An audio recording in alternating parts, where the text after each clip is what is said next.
Everybody can get knocked out.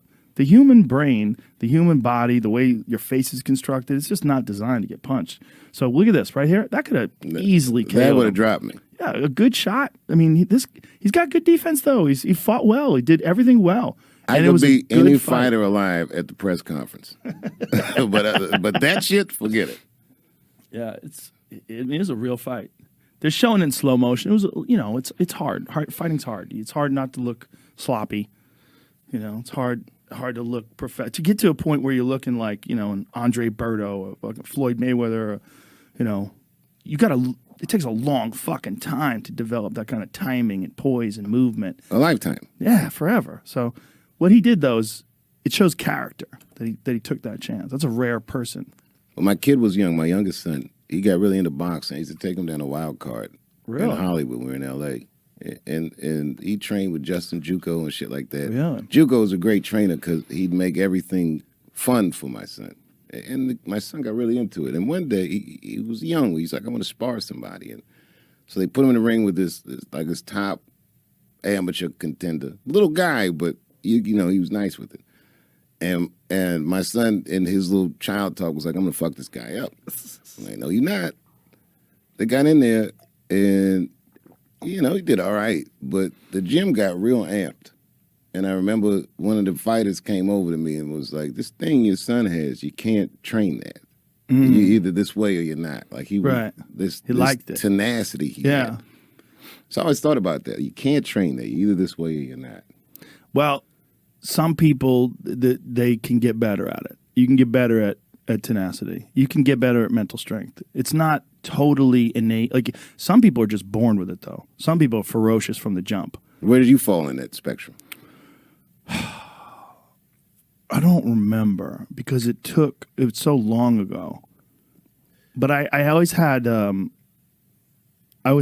unusual power because I have a weird frame, like a very large hands for my body, and I have wide shoulders, and I can generate a lot of force. And so the problem with that is I would load up. And it took me a long time. What do you mean load up? I'm sorry. I would try to knock people out all the time. That was all. Like, this is I can't most imagine. Taekwondo tournaments. Like, a lot of most of the fights are won by points. They're won by decision. I won most of my fights by knockout. A lot of them by knockout. I mean, maybe not most of them, but I was always trying to knock someone unconscious. What does it feel like to knock somebody out? Is it satisfying? Did it scare you at all? It's shocking. And it doesn't feel good. It never feels like great. I would pretend it felt great.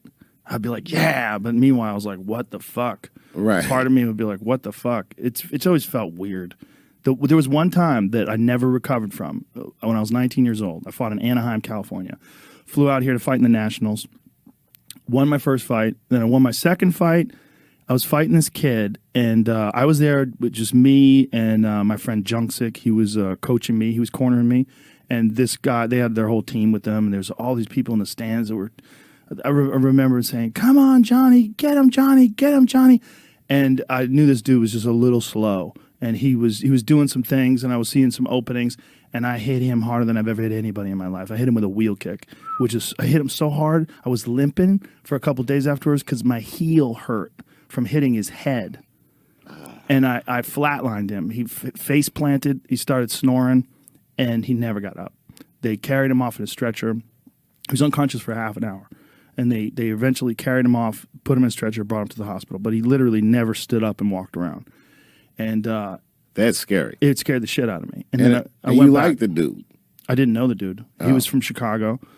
I was from Boston. And we just met in California. That's what's weird about boxers. Like, beating somebody up that you're not angry at. Right. Is a wild thing to think about. It is wild. Yeah, they do it all the time. A lot of MMA fighters, they're good friends up until a lot of them train together, and then they go and they fight. But I went back to my instructor, and my instructor was a hard man. This Korean dude who had been taught by General Chae Young-yi, who's the original founder of Taekwondo, who used to train troops in Vietnam. I mean, this guy was hard.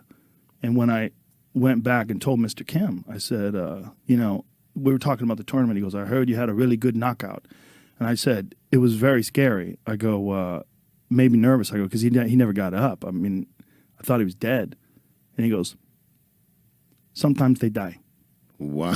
And then he walked away. Wow. And then I was like, oh shit, they is me. Yo, how old were you then? 19. Jeez. And that was the decline of my Taekwondo career from that moment on.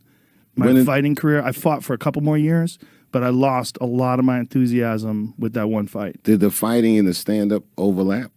They overlapped for 3 kickboxing fights. I had 3 kickboxing fights while I was doing comedy, and I wasn't committing 100% to either one of them. Oh, that's interesting. I was half in with both, and then I realized I couldn't do it anymore.